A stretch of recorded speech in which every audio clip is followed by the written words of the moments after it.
Hello students, हम subject verb agreement देख रहे थे। कुछ और कॉन्सेप्ट्स देखते हैं। कॉन्सेप्ट है not only but also. Not only but also के कॉन्सेप्ट में जब भी कोई भी दो सब्जेक्ट, दो नाउन, दो प्रोनाउन, दो subject not only but also say जुड़ते हैं, उस केस में जो वर्ब है वो हमेशा सेकंड वाले सब्जेक्ट के अकॉर्डिंग आती है। जैसे फॉर एग्जाम्पल यहाँ पर नॉट ओनली है, ठीक है, फिर सब्जेक्ट वन है, देन बट ऑल्सो, ये हुआ सब्जेक्ट सेकंड। तो ये जो सब्जेक्ट सेकंड है, ये सब्जेक्ट सेकंड सिंगुलर है या प्लूरल है, वर्ब इसी पे डिपेंड करेगी। अगर ये सिंगुलर है तो वर्ब सिंगुलर आएगी, अगर ये प्लूरल है तो वो प्लूरल आएगी। जैसे हमने लास्ट वीडियो में as well as, along with, together with वाला कॉन्सेप्ट देखा था, वहाँ पर वर्ब फर्स्ट वाले सब्जेक्ट के अकॉर्डिंग आ रही थी, राइट। बट यहाँ पर वर्ब सेकंड वाले सब्जेक्ट के अकॉर्डिंग आएगी। यहाँ देखो, when two subjects are joined by not only but also the verb agrees with the last, that is with the subject nearest to it। Means verb जो verb के पास वाला subject है, rule of proximity की हम बात करें, rule of proximity में आपको और भी डिटेल से आगे समझाऊंगी, rule of proximity, error of proximity, ठीक है। यहाँ समझना है कि वर्ब के पास में जो सब्जेक्ट है, वर्ब के पास में जो सब्जेक्ट है, उस सब्जेक्ट के अकॉर्डिंग वर्ब आएगी। जैसे यहाँ आर आया है, किसके अकॉर्डिंग? फ्रेंड्स के अकॉर्डिंग, ठीक है। नॉट ओनली जेम्स, ना केवल James, but also some of his friends, but also उसके कुछ friends are buying the horse, ठीक है। Next, not only his friends but also James himself has किसके अकॉर्डिंग आया है? जेम्स के अकॉर्डिंग। तो ऊपर वाले में वर्ब आर आई, नीचे वाले में वर्ब हैज आए, दोनों किसके अकॉर्डिंग आए? पास वाले सब्जेक्ट के अकॉर्डिंग। पास वाला सब्जेक्ट सिंगुलर है तो वर्ब सिंगुलर आई, पास वाला सब्जेक्ट प्लूरल है तो वर्ब प्लूरल आई। Got my point? ठीक है। Not only her books but her watch also was stolen। ना केवल उसकी बुक्स बट उसकी वॉच भी चोरी हो गई, ठीक है। तो वॉच किसके अकॉर्डिंग आया है? वॉच के अकॉर्डिंग। यहाँ पर बुक्स प्लूरल और वॉच सिंगुलर। ये तो स्टूडेंट्स कॉन्सेप्ट की बात, आपके एग्जाम पॉइंट ऑफ व्यू से बात, ठीक है। बट ज़्यादातर केसेस में करंट इंग्लिश की बात करें तो करंट इंग्लिश ही बोलती है कि नॉट ओनली के बाद बेटर है कि आप सिंगुलर लो और बट ऑल्सो के बाद प्लूरल लो, यानी कि आपके पास में एक प्लूरल है तो इट्स बेटर कि आप वो प्लूरल वर्ब के साथ रखो। बट ऐसा कोई मैंडेटरी नहीं है नॉट ओनली बट ऑल्सो में, बट लैंग्वेज है, एक पैटर्न होता है लिखने का, एक ब्यूटी होती है, इसलिए ऐसे बोला जाता है। But exam point of view से आप इसी को कंसिडर करेंगे, जो वर्ब के पास वाला सब्जेक्ट है वर्ब उसी के अकॉर्डिंग लेंगे आप, ठीक है ना। क्वेश्चंस देखो, not only the cakes, cakes क्या हुआ students? Plural, but also the pies, pies भी क्या है? प्लूरल। तो वर्ब जो है वो पाइज के अकॉर्डिंग क्या आएगी? वर्ब। पैटर्न वही रखना है जो हम हमेशा से करते हैं, जैसे क्वेश्चन आने के बाद में आपके जो आंसर्स हैं वो मेरे आंसर से मैच करने हैं। कमेंट बॉक्स में बहुत सारे स्टूडेंट्स रिप्लाई भी कर रहे हैं, उनके जो डाउट्स हैं वो ये भी बताते हैं कि मैम यहाँ पर प्रॉब्लम हुई, इतने सही थे, इतने गलत हुए। बहुत सही लगता है क्योंकि उससे मुझे पता रहता है कि कौन कौन से स्टूडेंट कितने सिंसियर हैं, कहाँ उनको प्रॉब्लम आ रही है, तो मैं आगे के सेशंस में उस चीज़ को ध्यान रखती हूँ, ठीक है। तो आप वीडियो देखते हैं तो जो भी आपको प्रॉब्लम आ रही है किसी भी टाइप की, वो आप वहाँ कमेंट बॉक्स में लिखें और ये भी बताएं कि मैम यहाँ इतने क्वेश्चंस मेरे गलत हुए। जैसे कुछ स्टूडेंट्स बताते हैं कि मैम आज की वीडियो में मेरे 5 क्वेश्चंस गलत हुए। जो मेडिसिन वाला कॉन्सेप्ट था वो ज़्यादातर स्टूडेंट्स का आया कि मैम हमने भी इसमें गलती किया था, आप सही बोल रहे थे। तो इस तरह से आप जो है वो मेरे साथ में कनेक्टेड रहेंगे, ठीक है। तो कमेंट बॉक्स में रिप्लाई करते रहें। Next, not only the principal but also students, filling the blank, laughing. तो स्टूडेंट्स के अकॉर्डिंग क्या आएगा? Verb. Not only her books but also her rings, rings भी क्या है? प्लूरल, बुक्स भी क्या है? प्लूरल। क्या आएगी? Verb are. Not only the students but also the teacher. तो यहाँ students तो क्या है, students plural, but teacher क्या है, singular. तो verb should be according to teacher. तो क्या आएगी, was. Not only the students but also the teacher was anxious to finish the lesson. Clear? Next concept है students it का. it को हमने pronoun में भी बहुत अच्छे से डिटेल से पढ़ा था. it के बारे में सब्जेक्ट वर्ब एग्रीमेंट में जो आज हमने it को लिया है, इसके पीछे रीजन है कि it जो है वो हमेशा सिंगुलर होता है, एक इंट्रोडक्टरी सब्जेक्ट होता है और इसके साथ में वर्ब हमेशा सिंगुलर आती है. ठीक है, सिंगुलर बी की फॉर्म्स हो, वॉज वर हो, हैज हो, इज हो, कुछ भी हो, लेकिन वर्ब सिंगुलर रहेगी. ठीक है, it is used as an introductory subject and the verb it is also always singular irrespective of the noun pronoun used in a sentence. क्या noun क्या pronoun use होता है उससे कोई मतलब नहीं है. it के अकॉर्डिंग it के बाद वाली verb जो है वो क्या रहेगी, सिंगुलर रहेगी. ठीक है, जैसे देखो it is a cat, it is my book, it's me, it's him, it was you who created the problem, it is I who am teaching you. m किसके अकॉर्डिंग आया है, I के अकॉर्डिंग. ये रिलेटिव प्रोनाउन का concept है. Relative pronoun को भी हम सब्जेक्ट वर्ब में पढ़ेंगे. ठीक है, it is nearly 1 o'clock, it is my birthday. Clear है गाइस? तो it as an introductory subject रहेगा और हमेशा सिंगुलर वर्ब लेगा. क्लियर? क्वेश्चंस देखो. इट वॉज वर रेनिंग, क्या आएगा, was. It was 6 August. It is a lovely day. It is leaking. It was getting cold. It drizzles daily in London. It is great living here. It is nice to meet you. It was a dark night. Easy है? तो it के case में verb हमेशा क्या रहेगी students, singular रहेगी. ये चीज यहाँ से हमारी क्लियर हो गई कि इट एक इंट्रोडक्टरी सब्जेक्ट है और इट के साथ में जो वर्ब आती है वो सिंगुलर आती है. क्लियर? ठीक है. नेक्स्ट कॉन्सेप्ट बहुत ही इंपॉर्टेंट कॉन्सेप्ट है. इस कॉन्सेप्ट पे आपको प्रीवियस ईयर में बहुत सारे क्वेश्चंस देखने को मिलेंगे, है ना. ये इंपॉर्टेंट कॉन्सेप्ट है, ध्यान से समझेंगे. either of, neither or, neither nor, or nor. इनसे जब भी दो सब्जेक्ट जुड़ते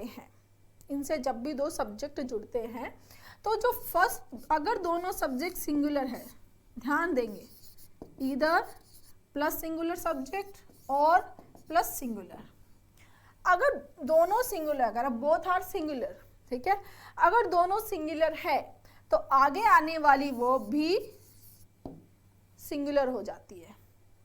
अगर ईदर और से जुड़े हुए, नीदर नोर और नोर से जुड़े हुए सब्जेक्ट, दोनों ही सब्जेक्ट सिंगुलर है तो दोनों जो सब्जेक्ट सिंगुलर है इसलिए जो वर्ब आती है वो सिंगुलर हो जाती है. ठीक है, देखो पढ़ेंगे. When two or more singular subject are connected by or, nor, either or, neither nor, take a verb in singular. Got my point? जैसे देखो, ईदर जेम्स सिंगुलर और जोन भी सिंगुलर. हैज क्या है, सिंगुलर है. Has the key to this problem, क्योंकि दोनों ही सब्जेक्ट जेम्स और जोन दोनों ही सब्जेक्ट क्या है, सिंगुलर सब्जेक्ट है. तो आगे आने वाली वर्ब क्या होगी, सिंगुलर होगी. ठीक है ना.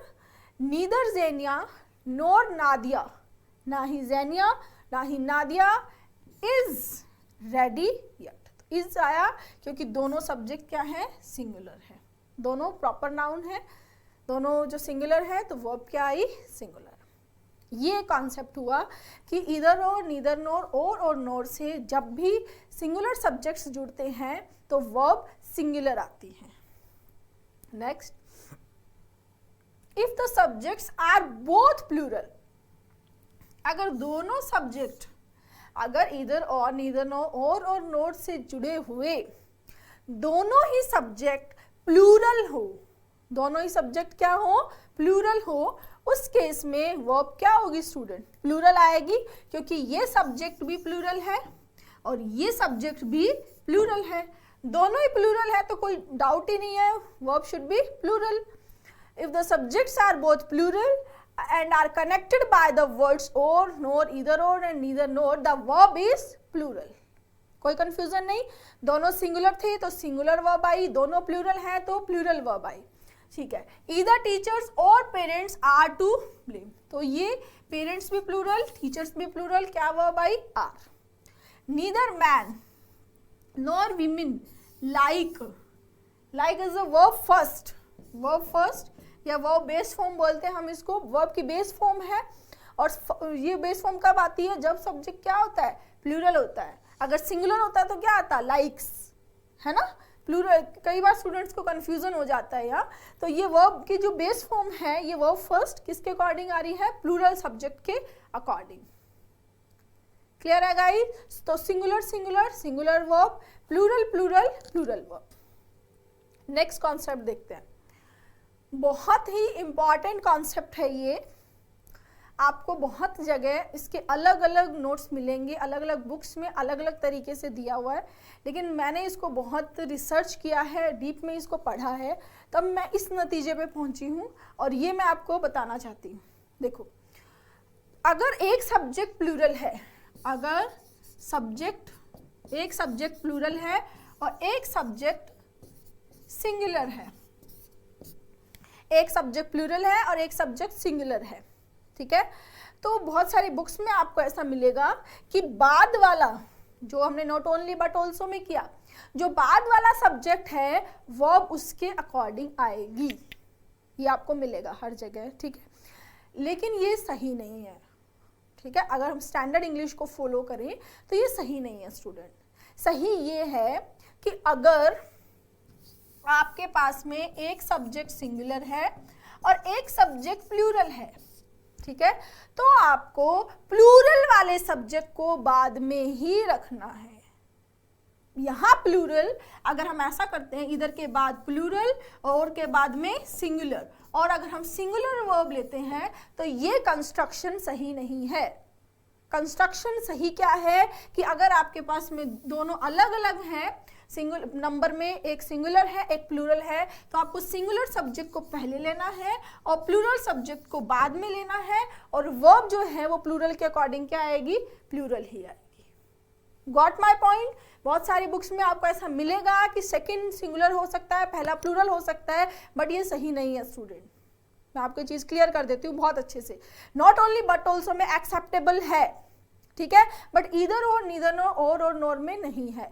अगर आपके पास में एक ही वर्ब प्लूरल है, अगर आपके पास में एक ही वर्ब प्लूरल है तो वो वर्ब के पास आएगी, यानी कि वो आप सेकंड में ही रखेंगे, फर्स्ट में नहीं रखेंगे. Clear. If one subject is plural, it should be placed near to the verb. अगर एक सब्जेक्ट प्लूरल है तो उसको वर्ब के पास रखा जाएगा, and the verb must be plural. और वर्ब भी क्या आएगी, प्लूरल आएगी. ये कॉन्सेप्ट है स्टूडेंट्स. ये देखो, either he or his friends have stolen my book. Either he or his friend, तो he कैसा सब्जेक्ट हुआ, कैसा सब्जेक्ट है स्टूडेंट्स, सिंगुलर. हिज फ्रेंड्स कैसे सब्जेक्ट है, प्लूरल. वर्ब क्या आ रही है स्टूडेंट्स, प्लूरल. किसके अकॉर्डिंग, हिज फ्रेंड्स के according. Got my point. Next, neither Alice कैसा सब्जेक्ट है, सिंगुलर. नॉर हर फ्रेंड्स कैसा सब्जेक्ट है, प्लूरल. वर्ब कैसी आई, प्लूरल. ठीक है. जॉन, जॉन कैसा सब्जेक्ट हुआ, सिंगुलर. हिज फ्रेंड्स कैसे सब्जेक्ट हुआ, प्लूरल. वर्ब कैसी आई, आर. किसके अकॉर्डिंग, फ्रेंड्स के. और सिंगुलर को हमने पहले लिया है और प्लूरल को बाद में ही लिया है. ये चीज आप अच्छे से दिमाग में क्लियर कर लेंगे और जहां पर भी आपने पढ़ा है वहां से आप एकदम क्लियर कर लेंगे ये चीज कि ऐसे ही होगी ये. ठीक है. अब इसमें एक नोट देखेंगे आप, जैसे यहां हमने ऊपर जो अफर्मेटिव सेंटेंस लिखा, ही और his friends, have stolen my watch, he और हिज फ्रेंड्स, तो ही सिंगुलर है, हिज फ्रेंड्स प्लूरल है, प्लूरल के अकॉर्डिंग क्या वर्ब ले ली हमने, हैव, कोई डाउट नहीं है, ठीक है। अब हमें अगर इस सेंटेंस को इंटरोगेटिव में, जब हम इधर और नोर से हमें इंटरोगेटिव सेंटेंस बनाना हो, तो इंटरोगेटिव में तो हमने पढ़ा है ये चीज़, टेंस में हमने बहुत डिटेल से पढ़े थे इंटरोगेटिव सेंटेंसेस को हर टेंस के। तो हम क्या करते हैं, हेल्पिंग वर्ब को हमें आगे लेना पड़ता है सब्जेक्ट से पहले, और अगर WH वर्ड हो तो वो हेल्पिंग वर्ब के पहले आ जाता है, अगर नहीं हो तो हम सिंपली हेल्पिंग वर्ब से भी इंटरोगेटिव सेंटेंस बनाते हैं। जो इनडायरेक्ट क्वेश्चंस होते हैं, डायरेक्ट क्वेश्चन होते हैं तो हम हेल्पिंग वर्ब के पहले WH वर्ड ले लेते हैं। तो इस टाइप का जो कंस्ट्रक्शन है, तो यहाँ पर तो हम हैव ले रहे हैं, राइट, लेकिन जब इंटरोगेटिव बनेगा उस केस में जो वर्ब है वो फर्स्ट वाले के अकॉर्डिंग आएगी। ध्यान देंगे स्टूडेंट्स, हैज ही और his friend stolen my watch, क्योंकि ये एक रूल ऑफ प्रॉक्सिमिटी है, ये यहाँ पर भी ये रूल ऑफ प्रॉक्सिमिटी जो पास में है, पास वाला नाउन, पास वाला सब्जेक्ट प्लूरल है, इसलिए वर्ब प्लूरल आ रही है। यहाँ पे जो पास में सब्जेक्ट है वर्ब के, वो कौन सा है, ही है, इसलिए यहाँ पर वर्ब क्या आती है, सिंगुलर आती है। यहाँ पर हैव नहीं लेंगे आप, क्या लेंगे, हैज, ये ध्यान रखेंगे। क्लियर है गाइस, ये बहुत ही इंपॉर्टेंट कंस्ट्रक्शन है। क्या पढ़ा हमने कि ईदर और, नीदर नोर, और नोर से जब दो सिंगुलर सब्जेक्ट जुड़ते हैं तो वर्ब सिंगुलर आती है, दो प्लूरल सब्जेक्ट जुड़ते हैं तो वर्ब प्लूरल आती है, एक सिंगुलर एक प्लूरल होता है तो प्लूरल बाद में आएगा और वर्ब प्लूरल के अकॉर्डिंग प्लूरल आती है। जब इंटरोगेटिव बनाते हैं तो वर्ब जो है वो पहले वाले जो वर्ब के पास वाला सब्जेक्ट है उसी के अकॉर्डिंग आती है। यहाँ पर भी वर्ब अपने पास वाले सब्जेक्ट के अकॉर्डिंग आ रही है और यहाँ पर भी वर्ब अपने पास वाले सब्जेक्ट के अकॉर्डिंग आती है। क्लियर है? क्वेश्चंस देख लेते हैं। ईदर द इंटरनेट और दीज बुक्स आर, यहाँ आंसर ही गिवन है, बुक्स के अकॉर्डिंग क्या आ गया, आर, ठीक है। Neither the teacher nor the students, ना ही टीचर ना ही स्टूडेंट्स इन क्लास, ठीक है, तो यहाँ क्या आएगा, are, according to the students. Clear है? ईदर द कैट और द डॉग्स, ग्रीट्स और ग्रीट, डॉग्स के अकॉर्डिंग क्या आएगा स्टूडेंट, ग्रीट। यहाँ पर देखो cat is a singular subject, dogs is a plural subject, so verb is according to the dogs, ठीक है। Neither Mr. John nor a member of her staff, a member of her staff, a member का मतलब क्या हुआ यहाँ पर, singular, तो verb क्या आ जाएगी, is। Either Thursday और Friday, या Thursday या Friday is okay by me, या तो दोनों क्या है, Thursday भी सिंगुलर Friday भी सिंगुलर, तो वर्ब क्या आएगी, is। Next, either my sister और माई ट्विन ब्रदर्स, सिस्टर क्या हुआ, सिंगुलर सब्जेक्ट, ट्विन ब्रदर्स कैसा हुआ, प्लूरल, तो वर्ब क्या आएगी स्टूडेंट्स, प्लूरल वर्ब।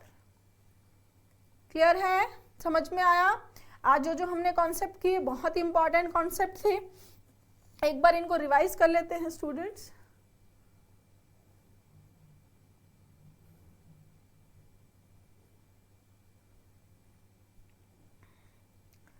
सबसे पहला कॉन्सेप्ट था नॉट ओनली बट ऑल्सो का। नॉट ओनली जो बट ऑल्सो में जब भी दो सब्जेक्ट जुड़ेंगे तो वर्ब बाद वाले सब्जेक्ट के अकॉर्डिंग आएगी, बाद वाला सिंगुलर भी हो सकता है, बाद वाला प्लूरल भी हो सकता है, ठीक है। मैंने आपको एक चीज़ बताई है कि हाँ स्टैंडर्ड इंग्लिश में ऐसा करते हैं कि सिंगुलर को पहले लेते हैं, प्लूरल को बाद में लेते हैं, बट अगर एग्जाम पॉइंट से देखा जाए तो आपको कोई भी दे सकता है, बाद वाला प्लूरल भी और सिंगुलर भी, दोनों को सही मानना है, ठीक है। तो आपको सेकंड वाले सब्जेक्ट के अकॉर्डिंग ही फॉलो करना है। इट के केस में इट एक इंट्रोडक्टरी सब्जेक्ट है और इसके केस में वर्ब सिंगुलर आती है, ठीक है। वॉज आए, इज आए, हैज आए, कुछ भी आए, लेकिन क्या रहेगी हमेशा सिंगुलर। इंपॉर्टेंट जो आज की क्लास का कॉन्सेप्ट था वो है ईदर और, नीदर नोर, और नोर। इन केसेस में वर्ब जो अगर दोनों सिंगुलर है, 2, 3, 4, अगर वो सभी सिंगुलर हैं तो वर्ब सिंगुलर आएगी। अगर दूसरा कॉन्सेप्ट आया प्लूरल है तो वर्ब प्लूरल आएगी। एक सिंगुलर एक प्लूरल है तो बाद में ही प्लूरल को रखेंगे और वर्ब उस प्लूरल के अकॉर्डिंग प्लूरल आएगी, ठीक है ना। अगर दो में से एक सिंगुलर है एक प्लूरल है तो प्लूरल वर्ब बाद में आएगी और वर्ब भी प्लूरल आएगी उस प्लूरल के अकॉर्डिंग। और जब हम इंटरोगेटिव की बात करेंगे तो हम हेल्पिंग वर्ब को आगे ले लेते हैं, और जब हम हेल्पिंग वर्ब को आगे लेते हैं तो वर्ब जो है वो हेल्पिंग वर्ब के पास में जो हेल्पिंग वर्ब के पास में जो सब्जेक्ट आया है उसी के अकॉर्डिंग आएगी। अगर वो सिंगुलर है तो सिंगुलर और प्लूरल है तो प्लूरल। क्लियर है। नेक्स्ट कॉन्सेप्ट देखते हैं स्टूडेंट्स, द प्लस एडजेक्टिव। ये कॉन्सेप्ट हमने आर्टिकल की वीडियो में भी, जब हमने द आर्टिकल को डिस्कस किया था वहां पर भी हमने ये कॉन्सेप्ट किया था। अभी इसमें वर्ब का रोल है इसलिए यहाँ पर भी इसको डिस्कस कर लेते हैं।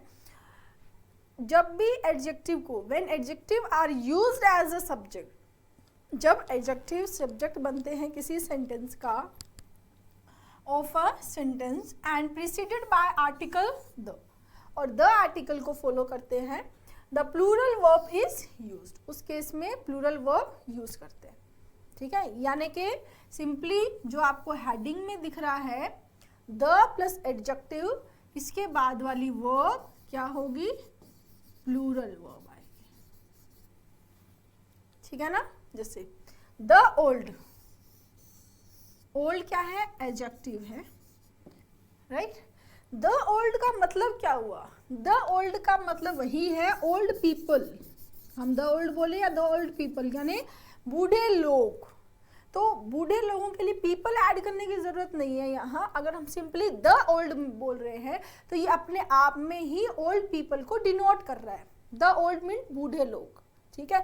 द ओल्ड पीपल बोले या द ओल्ड, ओल्ड मतलब बूढ़े लोग, ठीक है।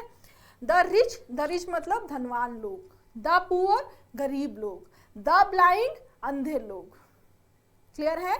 अब इसमें कॉन्सेप्ट क्या है कि जब हम द प्लस एडजेक्टिव की स्ट्रक्चर बनाते हैं तो इसके बाद में हम यहाँ पर प्लूरल वर्ब लेंगे। कैसी वर्ब आएगी, प्लूरल। यहाँ हम एडजेक्टिव के आगे एस नहीं, ओल्ड्स नहीं करेंगे, रिचेस नहीं करेंगे, ब्लाइंड्स नहीं करेंगे। ये अपने आप में ही एक प्लूरल मीनिंग दे रहा है और वर्ब क्या आएगी, प्लूरल आएगी। The old plural, the blind plural, the rich plural, the poor plural. Clear है गाइस, ठीक है। तो ये कंस्ट्रक्शन इंपॉर्टेंट है। The old are more frequently in than the rest of the population. तो द ओल्ड का मतलब क्या है, यहाँ बूढ़े लोगों से है, ठीक है। The rich are not necessarily happy, the rich मतलब धनवान लोग खुश हो हमेशा, ऐसा जरूरी नहीं है। The rich are not necessarily happy. Clear है गाइस, समझ में आया कि एडजेक्टिव के हम आगे द लगाकर जब उसको सब्जेक्ट बनाते हैं तो वो एक प्लूरल सब्जेक्ट होता है और उसके साथ में प्लूरल वर्ब यूज की जाती है, और उस केस में हम उस एडजेक्टिव के बाद में एस नहीं लगाते हैं। ये हुआ एक कॉन्सेप्ट, ठीक है। अभी कौन कौन से हैं ऐसे एडजेक्टिव, ये आप यहाँ से नोट कर लेंगे। Blind, dead, deaf, disabled, disadvantage, elderly, handicap, homeless, hungry, living, middle age, old, poor, privilege, rich, sick, side strong, under privilege, unemployed, weak और यंग, ठीक है। इनको आप नोट कर लेंगे। नेक्स्ट इसी का, क्योंकि इंग्लिश है तो एक्सेप्शंस तो रहेंगी, ठीक है। अब ऐसे कुछ एडजेक्टिव्स होते हैं स्पेशली कलर वाले जिन केस में हम एस लगाते हैं, ठीक है। There are few adjectives that we can use as noun, क्योंकि नाउन को ही तो प्लूरल बनाते हैं। तो कुछ एडजेक्टिव है जिनको हम नाउन की तरह यूज कर सकते हैं, सच एज कलर वर्ड्स, जैसे कलर वाले black, white, green etcetera, they can form a plural with S.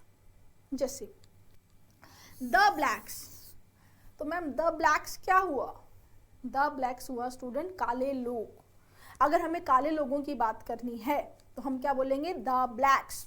अब यहाँ पर हमने एस ऐड किया है, जबकि हमने जो पहले कॉन्सेप्ट देखा अभी इससे पहले ओल्ड वाले में हमने क्या बात की थी कि हम एस ऐड नहीं करेंगे, वहाँ उस कंस्ट्रक्शन में एस को ऐड करना ग्रामेटिकली रॉन्ग है। यहाँ पर हम अगर एक काले पर्सन की बात करना चाहते हैं तो अ ब्लैक बोलेंगे, लेकिन अगर हम एक से ज़्यादा काले लोगों की बात करना चाहते हैं तो काले लोगों को डिनोट करने के लिए क्या आएगा, द ब्लैक्स। सिमिलरली गोरे लोगों के लिए the whites. Clear? The greens, ma'am green colour के लोग थोड़ी होंगे, नहीं ग्रीन कलर के लोग नहीं है, ग्रीन्स का मतलब है कि जो लोग ग्रीन मूवमेंट जो हुआ था उसको सपोर्ट कर रहे थे, हरित क्रांति को जो सपोर्ट कर रहे थे, सपोर्टर्स जो थे ग्रीन मूवमेंट के, उसके लिए आया है द ग्रीन। क्लियर है गाइस? ठीक है। Some adjectives of nationality, some adjective of nationality, कुछ एडजेक्टिव जो है नेशनलिटी के can be use with the to mean a whole people, पूरे लोगों को बताने के लिए कुछ एडजेक्टिव्स, कुछ जो नेशनलिटी के एडजेक्टिव्स हैं वो यूज होते हैं। यानी द फ्रेंच मतलब फ्रेंच लोग, द स्विस मतलब स्विस के लोग, सब पूरे लोगों को बताने के लिए, होल पीपल। क्लियर? जैसे हमने द ब्लाइंड बोला तो अंधे लोग, उसमें हम कुछ स्पेसिफिक नहीं कर रहे, सबको इंक्लूड कर रहे हैं। द ओल्ड मतलब बूढ़े लोग, ठीक है। द रिच मतलब धनवान लोग, वैसे ही द फ्रेंच मतलब फ्रेंच के सारे लोग। क्लियर है गाइस? इसको एक बार फिर से रिवाइज कर लेते हैं। द प्लस एडजेक्टिव जब एज अ सब्जेक्ट आता है तो उसके साथ में वर्ब प्लूरल आती है, और ये अपने जो एडजेक्टिव है उसके बाद में हम एस या एस नहीं लगाते हैं, वो अपने आप में एक प्लूरल कंस्ट्रक्शन बनता है और आगे वाली वर्ब प्लूरल होती है। उसके कुछ एग्जाम्पल्स ये हैं। फिर हमने इसका एक्सेप्शन देखा कि ब्लैक, वाइट, कुछ कलर वाले जो नाउन्स होते हैं, जो नाउन की तरह भी बिहेव करते हैं एडजेक्टिव, उनमें हम एस लगाते हैं जब हम प्लूरल की बात करना चाहते हैं। सिंगुलर में नहीं लगाएंगे, प्लूरल में लगाते हैं। The blacks, the greens, the whites, ठीक है। और कुछ एडजेक्टिव और नेशनलिटी ऐसे हैं जिनके साथ में द लगाकर हम उसके सभी लोगों की बात करते हैं, जैसे द फ्रेंच। क्लियर है गाइस?